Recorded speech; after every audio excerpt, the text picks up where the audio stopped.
A Igreja de Jesus Cristo, quarta parte, nós vamos numa progressão, né? Começamos constatando que esta Igreja de Jesus Cristo, nosso Senhor, como Ele quis fundar, é uma igreja de natureza hierárquica, ou seja, Ele não fez todo mundo igual, não é uma igreja anárquica, é uma igreja hierárquica. Ela é uma igreja que tem superiores. Depois vimos as qualidades dessa hierarquia. E as duas principais justamente era a perpetuidade dela, não se restringiu a nosso Senhor Jesus Cristo, mas devia continuar. E depois a infalibilidade, porque já que ela transmite um ensinamento que é sobrenatural, que não pode ser constatado por meios humanos, é necessário que aquele que transmite tenha um poder de transmitir com garantias de preservação do erro. Senão, estaríamos, como o povo diz, no mato sem cachorro, como os protestantes se encontram. Agora, nós vamos avançar mais um passo. Nós devemos constatar que essa igreja, como nosso Senhor Jesus Cristo a quis, ela não é somente hierárquica, mas é também monárquica. A hierarquia é um gênero da qual a monarquia é uma espécie. Quer dizer, há vários tipos de hierarquias. A hierarquia indica que o poder não é igual, há diferenças de poder. Agora, essa diferença pode ser de diversas maneiras. E talvez alguém se lembre ainda que no 7 de setembro passado, no ano passado, não nesse ano, nós estudamos um pouco essa questão de aristocracia, democracia, monarquia, etc. São variações. Quer dizer, o poder pode estar na mão de muitos, como no caso da democracia, pode estar na mão de poucos, como no caso da aristocracia, ou está na mão de um, como no caso da monarquia. Então, é o caso de nós nos interrogarmos. A igreja, como nosso Senhor Jesus Cristo quis, ela é hierárquica, está bem, mas ela deve ser democrática, aristocrática ou monárquica. Pelo que nós estudamos, dá para se ver claramente que ela não pode ser democrática, né? A dúvida é se ela pode ser aristocrática, ou seja, um poder restrito a poucos, no caso, os apóstolos, né? E depois seus sucessores, ou se ela deve ser monárquica.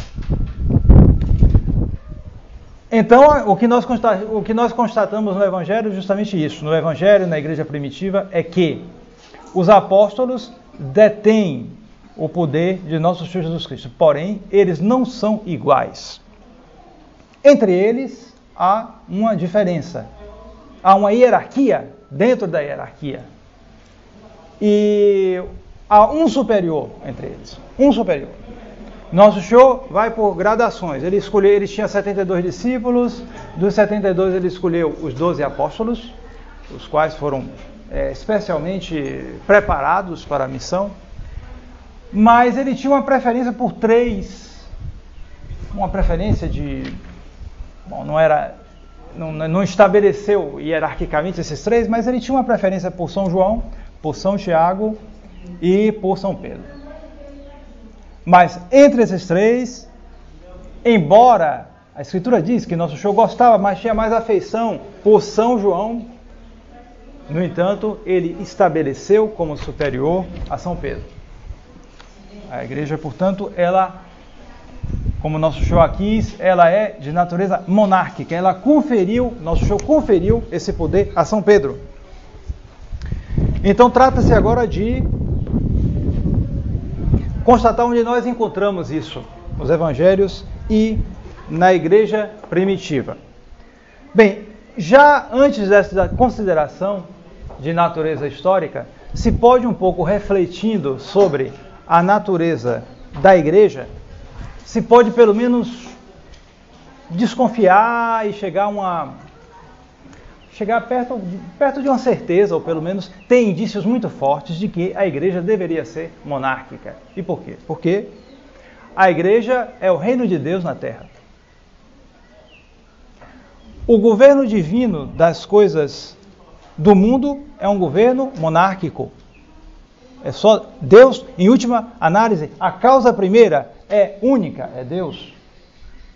Existem muitas causas segundas, como já expliquei anteriormente, mas só Deus é a causa primeira. Portanto, o governo, no fundo, é um governo monárquico, e bem monárquico. Só Deus, e ponto final, é a causa última de todas as coisas na criação. Então, sendo a igreja o reino de Deus na terra, e estando ele presente na igreja pelo seu Espírito, né? Não se trata de uma presença como causa, etc., como no caso dos governos civis. Nos governos civis há espaço para, além do regime monárquico, há espaço também para o regime aristocrático e também para o regime democrático. Se pode, e na Idade Média houve governos democráticos, no sentido amplo da palavra, né? Não o governo que vem do povo, não é isso. O poder vem de Deus, mas os cidadãos elegiam o governante. Isso ocorreu muitas vezes na Idade Média, nas repúblicas, chamadas pequenas repúblicas da Idade Média, que houve, não é? Porém, no caso da igreja, nosso Senhor está ali presente pelo seu Espírito. Então, a presença de Deus ali é maior. E, portanto, há uma conveniência, pelo menos, para que este governo da igreja seja um governo que reflita o governo monárquico de Deus sobre a criação. Daí porque, se isso não é uma prova definitiva, mas é pelo menos um indício. O governo da igreja deve ser um governo monárquico. Daí que vem a expressão Cristo Rei? Cristo Rei não. O Cristo Rei é mais em relação ao reinado que nosso Senhor exerce, na igreja, sim, mas também sobre as nações. Sobre as nações. Ou seja, que o poder revém a Deus. Ele é o rei das coisas criadas, né? Recebeu esse poder e, portanto, se chama Cristo Rei. Bom, essa apelação é mais ampla, não é? Pois bem, nos evangelhos, nós devemos aqui considerar, em primeiro lugar, em geral, de um modo geral, a superioridade, a primazia de São Pedro. Depois, nós trataremos dos chamados os três textos. São os textos mais importantes que estabelecem esse primado de São Pedro na igreja. De um modo geral, nosso Senhor sempre os evangelhos mostram uma preferência de nosso Senhor por São Pedro como chefe. Não só ele, mas também os apóstolos reconhecem isto. Nosso Senhor, quando vai pregar, por exemplo, no mar da Galileia, ele sobe na barca de São Pedro. Nosso Senhor também nomeia o primeiro. Os evangelhos, depois, sempre na lista, colocam em primeiro lugar São Pedro. Em último, o Judas, o traidor, né? Sempre. E em primeiro lugar, São Pedro. Invariavelmente. Né? Na lista dos apóstolos, em primeiro lugar, São Pedro. Também há outros episódios em que a fé de São Pedro é mostrada, ou é pelo menos educada, como no caso quando São Pedro marcha sobre as águas. São Pedro pede para Nosso Senhor marchar sobre as águas, pode marchar. Ele começa, depois eu estou marchando sobre as águas, a razão começa a atrapalhar a fé e ele começa a descer, né? Começa a descer e Nosso Senhor vem e o socorre e dá uma reprimenda, mas justamente é como se fosse uma educação da fé dele, né? Olha, tem mais fé. Ele está sempre presente com os outros dois testemunhas dele, o discípulo bem-amado, São João e São Tiago. Bem, já disse, os apóstolos reconheciam também essa primazia de São Pedro, sempre o nomeiam em primeiro lugar, não é? E se pode fazer mesmo uma estatística. Nos Evangelhos e nos Atos dos Apóstolos, São Pedro é mencionado 171 vezes. Enquanto isto, São João, por exemplo, que era o discípulo bem-amado, que nosso Senhor tinha muita consideração por ele, São João é mencionado 46 vezes. Então, 111, 171 contra 46 somente. E os outros são menos mencionados ainda. Menos mencionados ainda. 171 vezes. São Pedro é mencionado nos Evangelhos e nos Atos. São João. Existe a objeção de que eles têm essa consideração por São Pedro, os apóstolos, mas ao mesmo tempo há muita incompreensão e briga entre eles quem será o maior. Existe isso, nos Evangelhos se constata isso. Então como é que se pode, se eles reconheciam São Pedro como o superior, porque eles consideram, eles brigam para ver quem vai ser o maior? Essa incompreensão é típica dos apóstolos, né? E se manifesta mesmo com relação, por exemplo, a Nosso Senhor, que eles até o dia da ascensão, eles ainda procuram saber de Nosso Senhor se ele vai restituir o reino de Israel. São contradições humanas. Contradições humanas. Eles veem que São Pedro tem essa superioridade, mas às vezes a fraqueza humana bate lá dentro e eles têm disputas, né? Além disso, durante a vida mortal de Nosso Senhor dá aquela preferência a São Pedro, mas ele não estabelece de maneira efetiva São Pedro como chefe, enquanto ele é vivo, porque ele está vivo, o chefe era Nosso Senhor. Então ele não era chefe ainda, então havia espaço ainda para disputas, fruto da fraqueza humana. Mas isso não abala o fato de que Nosso Senhor tinha essa vontade já estabelecida de colocar São Pedro como o chefe da igreja.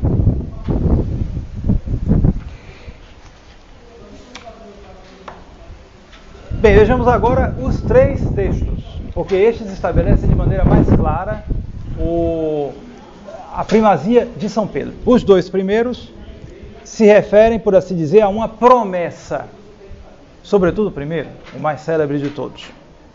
E o terceiro, que de certo modo é mais importante, não é mais a promessa, é realmente a entrega mesmo desse poder a São Pedro apóstolo. O primeiro de todos, o mais célebre de todos, está em São Mateus, capítulo 16, versículos 17 a 19.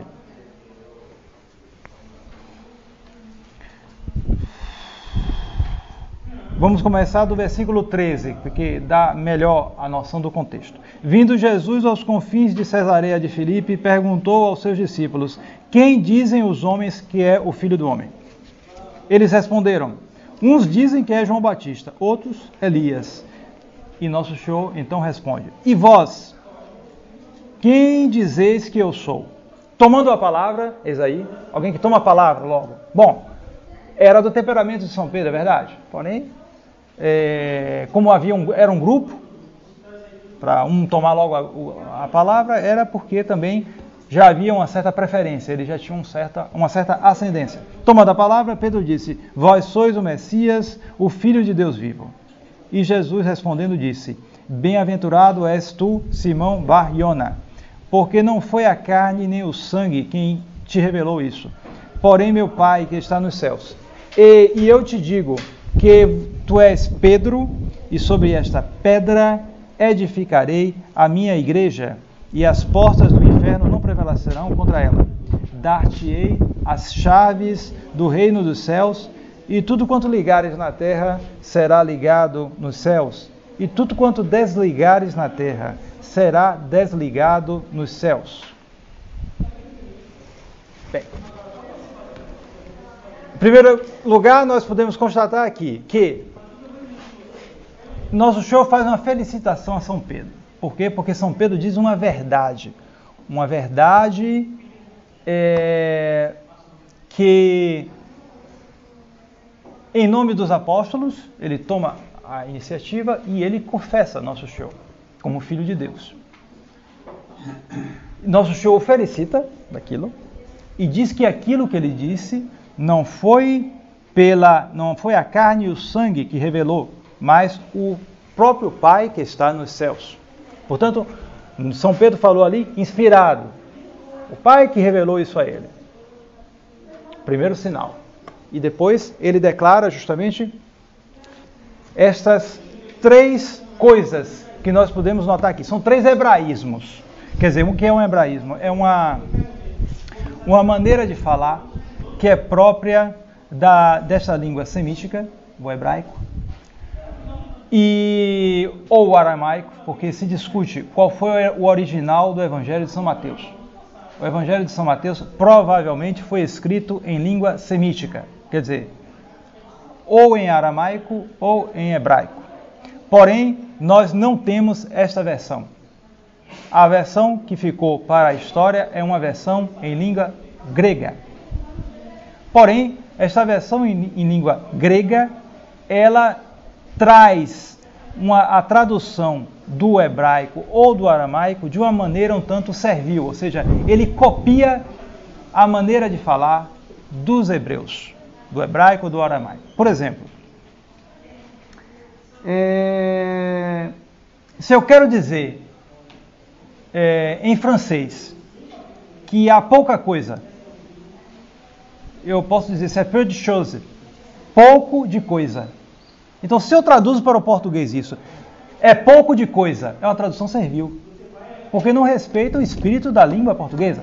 Se eu vou traduzir do francês para o português, eu tenho que respeitar o espírito da língua portuguesa. Eu não posso traduzir, é pouco de coisa. Isso é um barbarismo. Não vão entender, e se entenderem, vão ver que é uma coisa que não é português verdadeiro. Você tem que traduzir, é pouca coisa, não há muita coisa.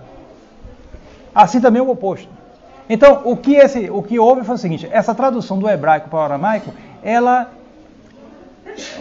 do hebraico para o grego, ela ressente da maneira de falar do hebraico ou do aramaico. Não se sabe direito qual foi a versão, né? Há muita discussão a respeito disso. Então, a maneira como se exprime aqui utiliza hebraísmos. Então a gente tem que entender o que quer dizer isso. Então, ele estabelece, primeiro, ele fala: tu és Pedro, e sobre esta pedra eu erguerei a minha igreja. Uma metáfora, uma maneira de falar, não é?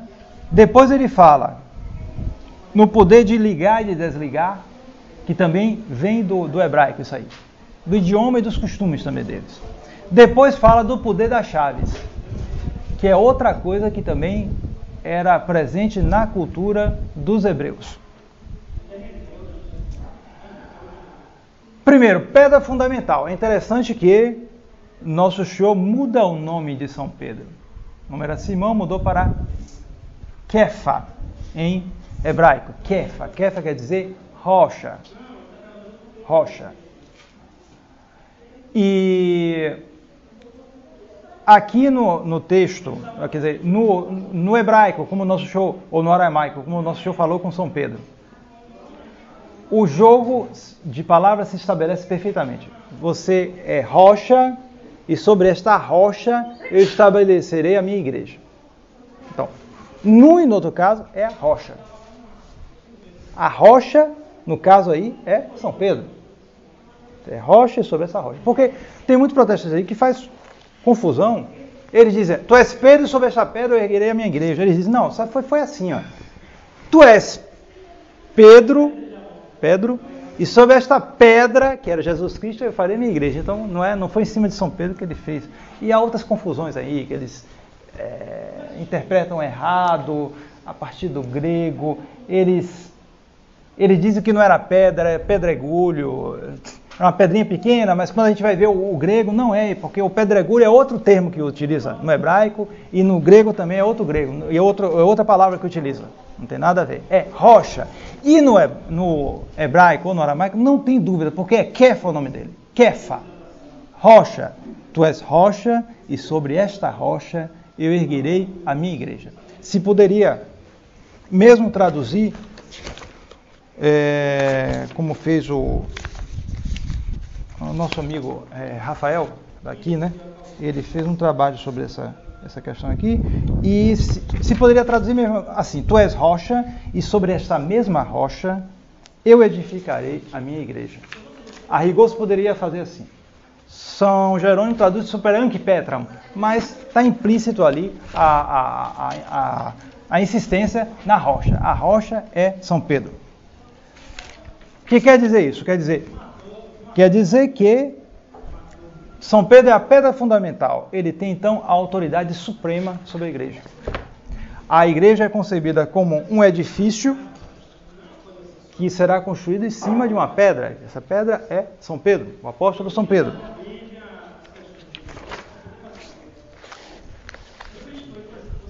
Depois, nosso show utiliza outra expressão, que é o poder das chaves. O poder das chaves. O que quer dizer isso? Ele indica como se fosse o administrador de uma casa. Alguém tem uma casa e vai sair, viajar. Então ele deixa um administrador e dá as chaves da casa para ele. Até hoje, quem tem uma casa e outra, uma casa na praia, se ele tem algum empregado que toma conta, ele deixa a chave com ele, claro. Porque ele que vai tomar conta. É o responsável.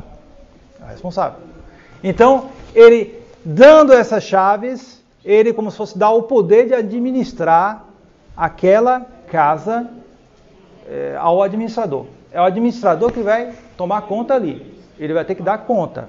Ele não é o dono da casa, atenção. Mas ele é o administrador. E ele recebe aquilo ali como o símbolo do poder, as chaves está ali. Agora, só eu posso abrir e fechar essa casa aqui. O dono viajou, está lá longe, sou eu que vou aqui abrir, fechar e entrar a hora que eu quiser. Né? E justamente esse nosso Senhor estava ali, já se aproximava a hora da sua paixão e da sua morte. Nosso Senhor ia partir. Dali para algum tempo, nosso Senhor ia sair desse mundo. Como de fato saiu, depois da ascensão. E São Pedro ia ficar justamente com as chaves. Chaves de quê? Da sua igreja. Da igreja que ia ser fundada. Ele, portanto, teria o poder do administrador, aquele que tem as chaves que administra.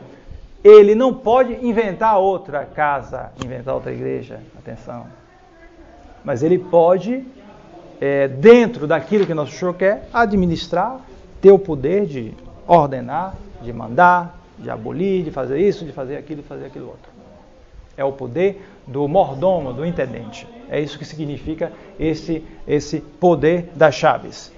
E depois, esse poder tem uma extensão muito grande, porque ele diz aqui, o poder, ele fala com São Pedro dizendo que tudo que ligares na terra será ligado no céu, e tudo o que quanto desligares na terra será desligado nos céus. Vocês devem estar lembrados, nosso Senhor fez promessa parecida aos apóstolos em comum. Esse mesmo poder de ligar e desligar. Então, agora ele faz especificamente para São Pedro. O poder que os apóstolos têm em comum, São Pedro tem particularmente. Esse poder de ligar e desligar, que vem justamente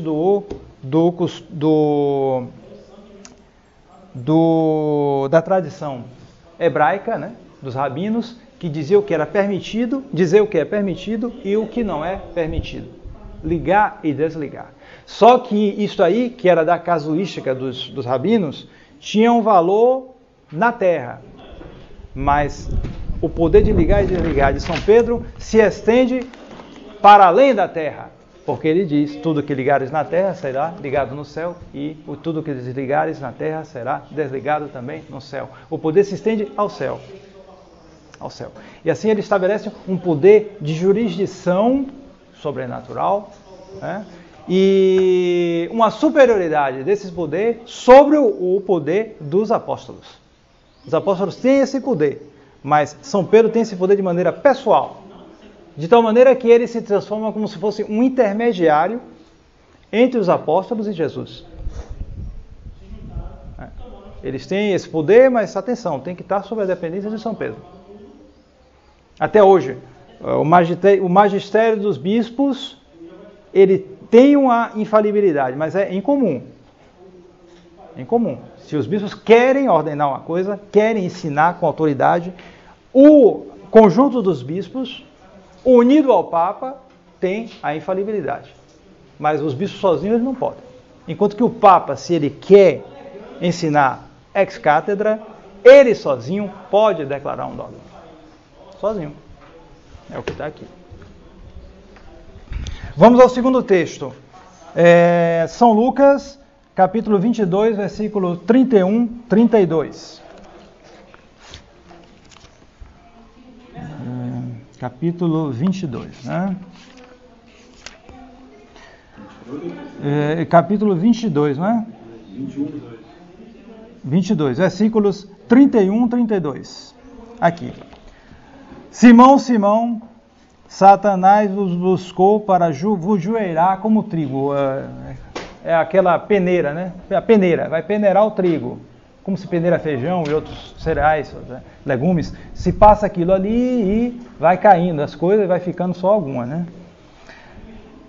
Mas eu roguei por ti para que tua fé não desfaleça. E tu, uma vez convertido, confirma a teus irmãos.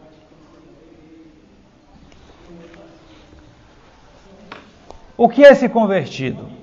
O convertido aí é São Pedro depois da sua negação, quando ele se arrepende da sua negação, porque São Pedro negou o nosso Senhor 3 vezes, né? 3 vezes negou o nosso Senhor, porém se arrependeu disso. O pecado dele não foi pior que o de Judas, mas foi um pecado grave, como o de Judas.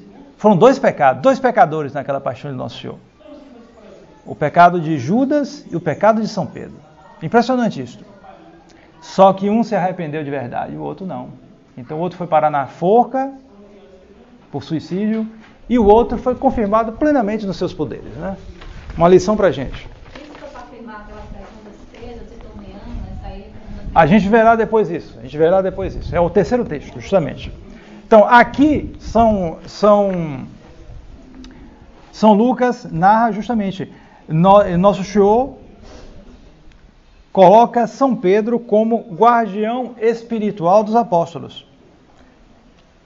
Porque ele deve confirmar os seus irmãos. Satanás vai atacá-lo especialmente, né? Mas ele deve confirmar, depois de convertido, ele vai confirmar os seus irmãos. Padre, é nisso que os anticristos agora dizem que o Papa não pode falhar, porque o povo de Nosso Senhor jamais poderia deixar de ser atendido por Deus. Então o Papa jamais pode falhar. Não, isso aí vai contra a própria definição do dogma. A gente vai ver depois isso, porque agora a gente está vendo o aspecto da Escritura. Depois a gente vai ver isso na Igreja Católica. Está vendo? Então, aqui Nosso Senhor diz que São Pedro deve confirmar, né, os apóstolos, e ele se mostra também, de maneira mais clara ainda, como o intermediário entre os apóstolos e Nosso Senhor Jesus Cristo. Porque as promessas que vão para os apóstolos, elas passam por São Pedro. Os apóstolos devem guardar a fé, os apóstolos têm o poder de ligar e desligar, etc. Mas, atenção, isso está na dependência de São Pedro. É São Pedro que deve confirmar os apóstolos. Ele tem essa tarefa importante, principal, de confirmar na fé os seus companheiros.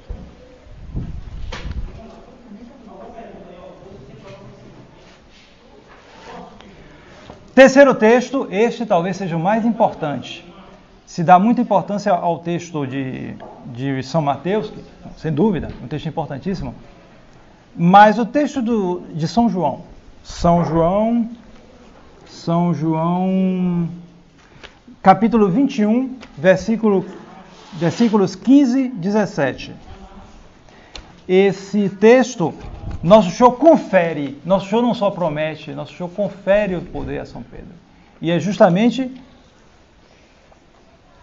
depois das negações de São Pedro, Nosso Senhor já ressuscitado. Então nós temos aqui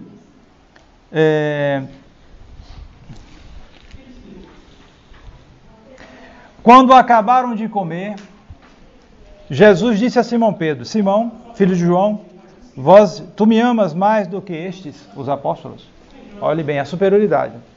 Ele estava com os apóstolos. Tu me amas mais do que estes apóstolos? E ele lhe disse: Sim, Senhor, vós sabeis que eu vos amo. Disse-lhe ele: Apacenta os meus cordeiros. Pela segunda vez lhe disse: Simão, filho de João, tu me amas? Pedro respondeu-lhe: Sim, Senhor, vós sabeis que eu vos amo. Jesus lhe disse: Apacenta minhas ovelhas. Ele não diz os cordeiros, agora ele diz as ovelhas. Pela terceira vez disse-lhe, Simão, filho de João, tu me amas? Pedro entristeceu-se de que pela terceira vez lhe perguntasse: Tu me amas? Certamente deve ter vindo à cabeça de Nosso Senhor, de São Pedro, as 3 negações que ele fez. 3 negações. Nosso Senhor pedia 3 confissões. E então ele disse: Senhor, vós sabeis tudo. Vós sabeis que eu vos amo. Disse-lhe Jesus: Apacenta minhas ovelhas. Como já assinalei aqui, há uma diferença. Ovelhas, cordeiros. A ovelha é já o carneiro mais crescido, o carneiro fêmea, né, já crescido. E o cordeiro é o filhote, né, pequeno. Os comentadores, muitos deles veem nisso aqui a diferença entre os bispos e os fiéis, etc, etc. Mas, bom, independente disso, ele está fazendo essa distinção aqui para mostrar que o poder de apacentar se refere a toda a igreja hierárquica e a igreja que deve obedecer. Tanto os fiéis, simples fiéis, como os que têm poderes, como padres, bispos. Eles estão também sob o poder de São Pedro e seus sucessores. E os termos utilizados também são importantes. Santa Teresinha dizia que se ela tivesse a oportunidade de estudar, ela ia estudar mais, né? Ela ia estudar muito as línguas do Evangelho. Porque quando a gente estuda isso, a gente vê matizes de significação que a gente não vê nas nossas línguas. Porque toda tradução empobrece um tanto o sentido. E às vezes a gente tem ensinamentos muito mais profundos, quer dizer, determinados certos detalhes que vão mais fundo na coisa a partir do estudo das línguas originais, ou pelo menos mais próximas do original. Então nós temos aqui que o texto São João, que foi escrito em grego, né? Ele fala, o termo apacentar, em português aqui está o mesmo nos 3. Mas em grego não é assim não. Em grego está bosque e está poimane. Então você vê, a mesma palavra em português é traduzida por 2 termos em grego. E qual é a diferença? A diferença é que bosque é dar alimento. Você dá comida para o bicho. E poimane é conduzir para a pastagem. Então, por que o que a gente pode tirar aí de ensinamento? O que a gente pode tirar é o seguinte, é que a palavra poimane, ela é mais forte, ela implica autoridade. Porque você não só dá a comida para o bicho, mas você pega o bicho, vem para cá, vai para lá, você conduz. E essa mesma palavra poimane é utilizada em outros trechos do Novo Testamento para indicar autoridade. Portanto, o aspecto da autoridade de São Pedro é posto claramente aqui nesse texto de São João. E atenção, nosso Senhor está dando o poder. Ele não diz simplesmente, tu és pedra e sobre esta pedra eu edificarei no futuro a minha igreja. Não, ele não diz isso. Ele diz, apacenta, agora é você. Apacenta minhas ovelhas. As ovelhas são minhas, os cordeiros são meus, mas quem apacenta é você. Conduz para a pastagem. Tem poder sobre essas ovelhas. Ele confere, simplesmente. Confere o poder a São Pedro. E atenção, isso depois da negação, né? Nosso Senhor quis fazer essa reparação clara para indicar aos apóstolos que São Pedro tinha esse poder. Ó, atenção, você viu aí que ele não agiu lá muito bem com isso, né? Há dias atrás, né? Mas ele é o chefe. Ele é o chefe. Na igreja primitiva, ou seja, logo nos primeiros tempos da igreja, depois da ascensão de Nosso Senhor, nós vamos considerar alguns textos aqui. O primeiro é o dos Atos dos Apóstolos, capítulo 1, versículos 15 a 26. Naqueles dias, levantou-se São Pedro no meio dos irmãos. Estava reunida uma multidão de umas 120 pessoas. E disse, varões irmãos, era preciso que se cumprisse a Escritura que por boca de Davi o Espírito Santo predissera acerca de Judas, que foi guia dos que prenderam Jesus, o traidor, não é? E era contado entre nós, tendo tido parte deste ministério. Ora, este adquiriu um campo com preço de sua iniquidade, mas precipitando-se, rebentou pelo meio e todas as suas vísceras se derramaram. E isso foi público a todos os habitantes de Jerusalém. Todo mundo viu isso. Tanto que o campo se chamou em sua língua Haceldama, que quer dizer campo de sangue. Pois está escrito no livro dos Salmos, etc, etc. Então, agora, pois, convém que dos varões que nos acompanharam por todo o tempo em que o Senhor Jesus entre nós estava e saía, a partir do batismo de João até o dia que ele foi de entre nós assunto ao alto, um deles seja conosco testemunha de sua ressurreição. Então apresentaram-se dois, José, por sobrenome Barsabás, chamado Justo, e Matias. Então, é a eleição do substituto de Judas. Judas morreu, se suicidou, então era preciso colocar um outro apóstolo no lugar. E eles escolheram, foi por sorteio, né? Foi escolhido Matias, São Matias, para substituir Judas Iscariotes. E quem tomou a iniciativa, quem fez tudo foi São Pedro. Nosso Senhor subiu aos céus e São Pedro está governando a igreja.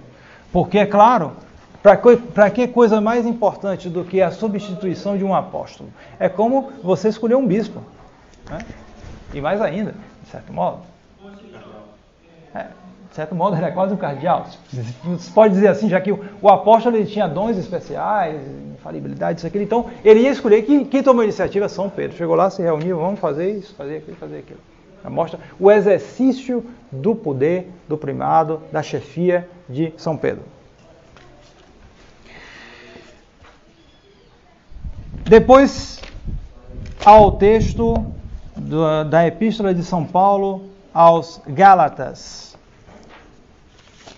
Capítulo 1, versículos 18 e 19.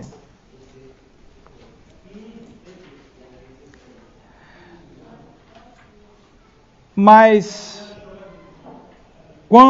a partir do versículo 15, mas quando ao que me segregou desde o seio de minha mãe, e me chamou pela sua graça, aprove revelar em mim seu Filho, para anunciá-lo aos gentios, desde logo não fui consultar carne e sangue.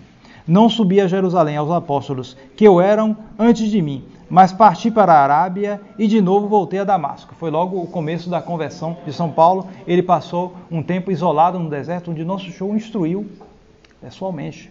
Ele teve realmente revelações superiores. Depois disto, passados 3 anos, subi a Jerusalém para conhecer Kéfas, a pedra, São Pedro. E permaneci com ele 15 dias. não via nenhum outro apóstolo, a não ser Tiago, irmão do Senhor. O que está indicado aqui? São Paulo vai, por assim dizer, conferir, porque era preciso conferir, apesar de tudo que ele tinha recebido, ele queria conferir, se encontrar, ver a sua doutrina. E ele subiu a Jerusalém, certamente por indicação de nosso Senhor Jesus Cristo.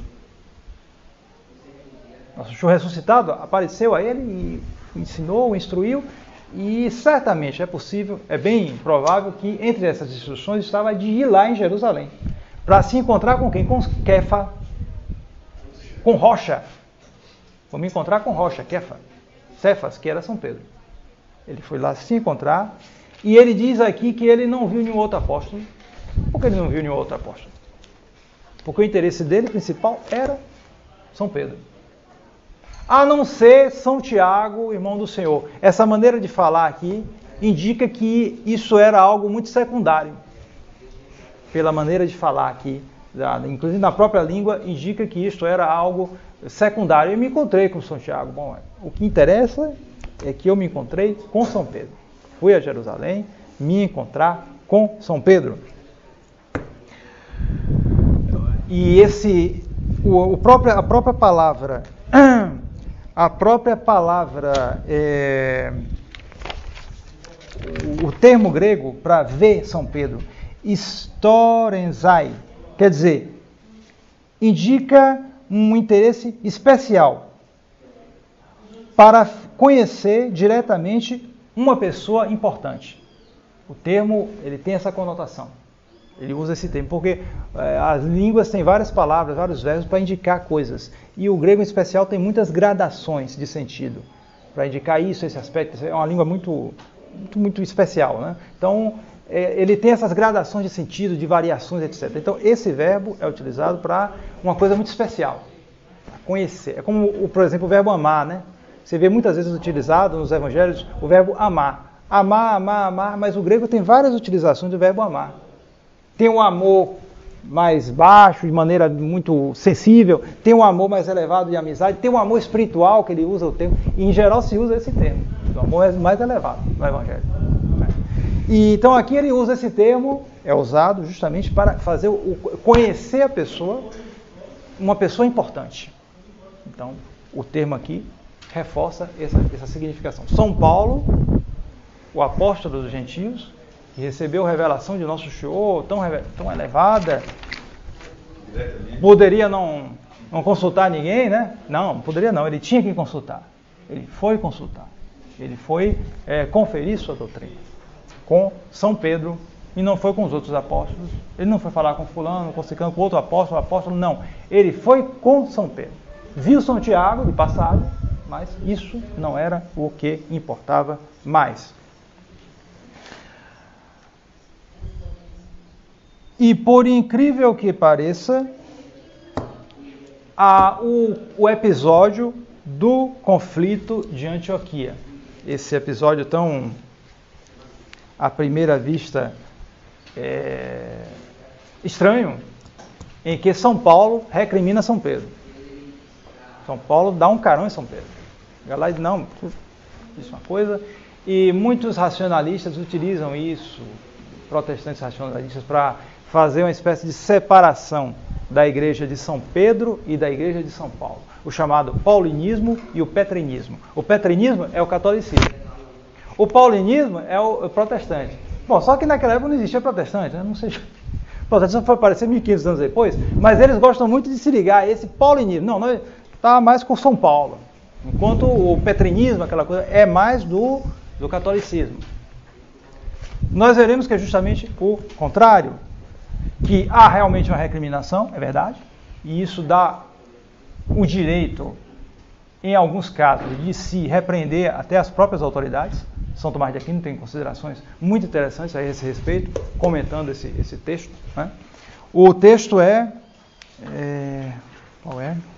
Gálatas, capítulo 2, não é? Capítulo 2, versículos 11 a 14. 11 a 14.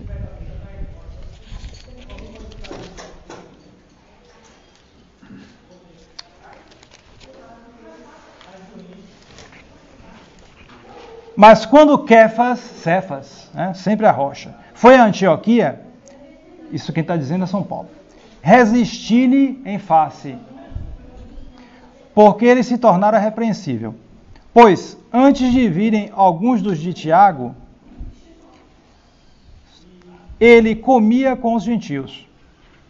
Mas quando aqueles chegaram, os de Tiago, ele se retraía e se afastava por medo dos da circuncisão, os chamados judeus convertidos, né? E os outros judeus o acompanharam na mesma simulação. Tanto que até Barnabé se deixou arrastar à simulação deles. Mas, quando eu vi que eles não caminhavam com retidão segundo a verdade do Evangelho, eu disse a Cefas, diante de todos, se tu, sendo judeu, vives como gentio e não como judeu, por que obrigas os gentios a adotar costumes judaicos? Uma das principais questões no início da igreja era justamente a questão dos costumes judaicos, porque os primeiros convertidos da igreja católica eram quase todos judeus. E o judeu, ele tinha uma série de observâncias legais, de proibições de comer determinados alimentos, prescrições de lavagens rituais. O judeu para comer tinha que lavar a mão não sei quantas vezes. Não era questão de higiene, não era uma lavagem ritual para evitar impureza e coisas parecidas. Havia uma série de coisas, né, que quando o cristianismo chegou os primeiros convertidos judeus, então eles aceitavam Jesus Cristo, eles eram cristãos, mas eles tinham a tendência a continuar observando aquelas práticas, porque afinal de contas, aquilo tinha sido dado por Moisés, e era nosso Senhor, Deus que queria aquilo, para aquele tempo. Quando começaram os gentios a chegarem à igreja, a se converterem, então criou aquela dúvida, como é? Os da circuncisão, ou seja, os judeus convertidos, têm esses costumes. E os gentios, eles não têm esses costumes? Pagãos. Aceitavam Jesus Cristo. Tem que aceitar os costumes todos dos judeus? Isso era uma questão. São Pedro aceitou, vivia como gentios, deixou os costumes judaicos e vivia como gentios. Porém, às vezes havia situações em que, situações práticas, em que havia dúvida, será que eu devo ficar como devo respeitar? Porque os judeus às vezes ficam muito escandalizados se visse alguém sem praticar os costumes dos judeus. Era quase como um pecado mortal, uma coisa assim. Eles eram muito apegados, a mentalidade estava muito forte, e isso não sai de uma hora para outra.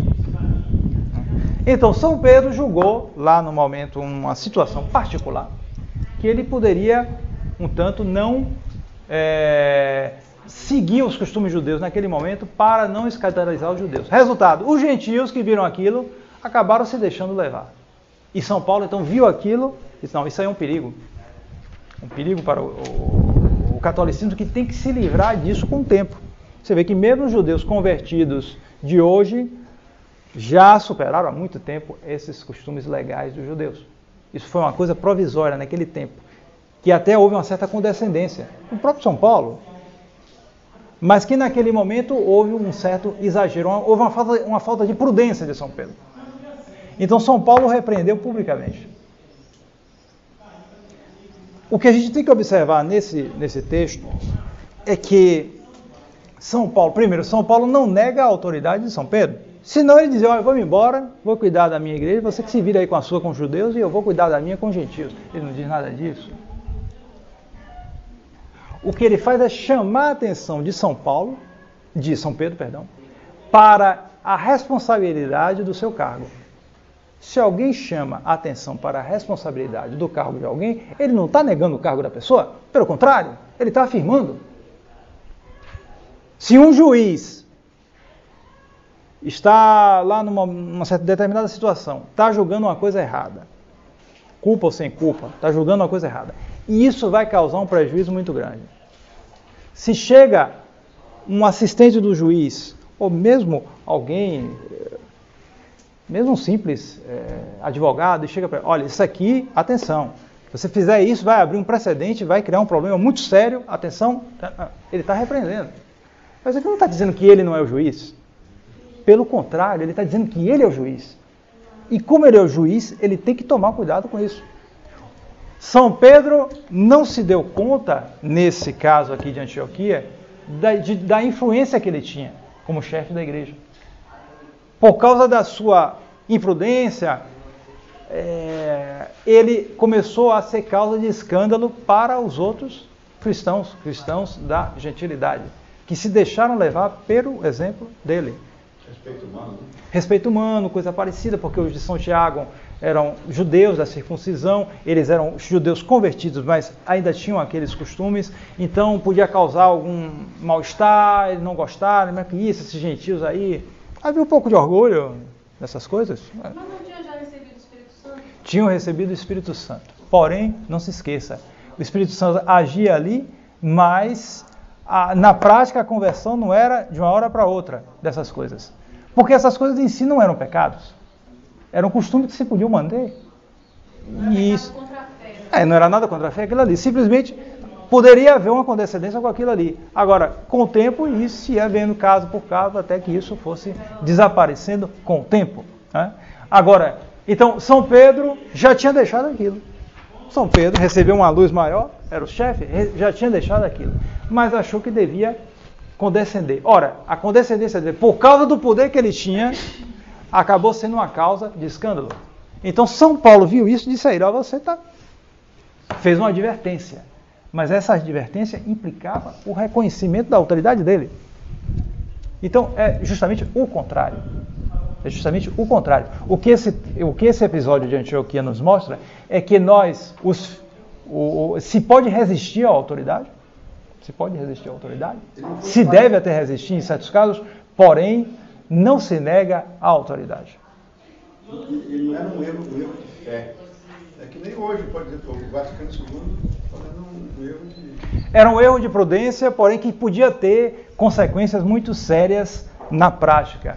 Não se esqueça que às vezes um erro pequeno acaba sendo grande no final. Se isso fosse se espalhando, foi o problema justamente no início da igreja, foi chamado judaizantes. Judeus que não queriam, que não, tem que voltar aos costumes dos judeus, tem que seguir os costumes dos judeus, e o gentio não sabia, vai botar peso demais, não, o gentio não queria se submeter a isso, tem que virar judeu? Não tem que virar judeu. E o tema, em grande parte, é um tema das epístolas de São Paulo, inclusive do evangelho da semana passada, um tanto difícil de interpretar, não sei se os entenderam muito, porque era justamente isso, que ele estava insistindo nisso. A promessa de nosso Senhor, não a lei no sentido, essas leis, essas prescrições, que dá a salvação. Né? E, bom, finalmente, essa preeminência de São Pedro, ela só pode ser explicada por uma vontade formal de Nosso Senhor. Vejam bem, esse texto que nós vimos há pouco, de São João, essas 3 confissões de São Pedro, que reparam as 3 negações. Nosso Senhor faz isso, ele já ressuscitado, não é? Claro. Se esse texto não fosse histórico, como dizem os racionalistas, como é que se pode explicar a autoridade de São Pedro? Porque quem era São Pedro depois da morte de Nosso Senhor? Um traidor. Pelo menos o sujeito tinha negado Nosso Senhor 3 vezes. Essas coisas, você sabe, se espalha por aí, né? Todo mundo já devia estar sabendo. Você não sabe da maior. Entre os apóstolos mesmo, nem possível. Você não sabe da maior. O que é que o Kefa, a pedra, né? Pedra. Esse aí agora era pedregulho mesmo, era uma pedrinha, né? Que tinha negado o Nosso Senhor. Como é que se explica que depois disto, São Pedro continua com a mesma autoridade? E a gente constata aqui essa autoridade de São Pedro. Só se explica isso pela vontade formal de Nosso Senhor, que estava ali no episódio de Cesareia. Prometeu o primado a São Pedro. São Pedro fez aquela bobagem na paixão. Bom, Nosso Senhor exigiu a reparação, é verdade, mas conferiu. Tanto é que conferiu que está ali na igreja. Não tinha como explicar isso. Não havia como explicar essa superioridade de São Pedro se não houvesse a vontade formal de Nosso Senhor. Não tinha como é que ele ia se mostrar, porque ele tinha um caráter ardente. Há racionalistas protestantes que explicam esse primeirão assim de São Pedro que aparece pelo o caráter dele. Ele era um tipo assim, enérgico e saía na frente, era ele, não sei o que, dizia as coisas na frente. Então, tá vendo? É isso aí, era o temperamento dele. Mas com que cara ele ia aparecer depois de toda essa... depois de ter negado o nosso show? Todo mundo sabe que a pessoa, quando é meio assim, espontâneo, enérgico, os outros às vezes ficam um pouco incomodados. Porque fulano aí, está sempre na frente, é ele que fala primeiro, isso aqui. Então, quando esse dá um fora, pronto, todo mundo é agora. Os ambiciosos estão sempre aí. Tá vendo? Fulano aí, tá vendo aí? O povo chama de melancia, né? Só tem grandão, mas por dentro só tem água. Não deu em nada. Então, essa era a situação de São Pedro naquele momento. Ele tinha negado o nosso Senhor. Os apóstolos deviam estar pensando, é o melancia aí, só tem aparência, não tem nada por dentro. No entanto, nosso Senhor Jesus tinha vontade dele. É esse que vai ser. E confirmou e deu primado a nosso Senhor. Então nós veremos depois as qualidades desse primado. E, parecido com a questão da hierarquia. A sua perpetuidade e a sua infalibilidade.